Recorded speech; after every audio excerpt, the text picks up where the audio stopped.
Deng, apa you punya favourite video Christy dengan Bangga Brothers?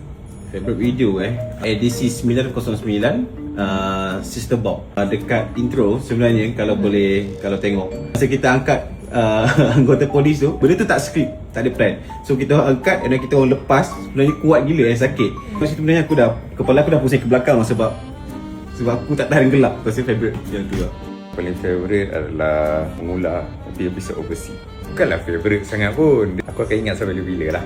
Masa ni, yang episod overseas tu, Budi belah kanan aku, orang menaik kelapa sama-sama. Budi, dia bernafas guna straw dia, masuk mulut aku. Aku rasa hangat je, panas je dia bernafas kan.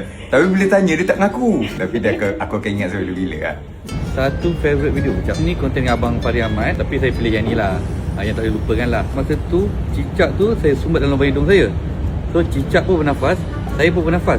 Maknanya saya dengan cicak berkongsi nafas. Lepas tu ada pula Abang Fahri Ahmad kan.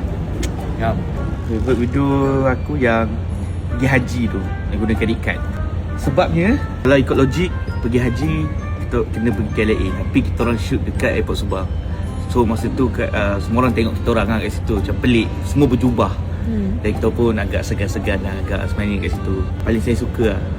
Yang paling Najib suka yang video klip Exist tu, Masih Terselah Ayumu tu. Video tu old school, macam ala-ala 90-an. Najib pun ala main keyboard semua tu, main tipu-tipu je semua tu. Tapi rasa macam wow, best dengan yang tu, yang video klip tu lah. Harap ada lagi lah next video yang untuk video klip tu. Favorite video saya adalah video yang saya kutip bayi yang dibuang dari tong sampah. Waktu saya kecil, bila ibu saya marah, dia akan cakap, aku kutip kau dari tong sampah. So, saya lihat muka Banik, saya cakap, Banik masuk Roro lah. Lepas tu Banik terus lompat ke dalam Roro. Waktu tu Roro masih berselang. Aku tak boleh tahan tau, gelak sampai perut pun pecah. Tu memory favorite saya.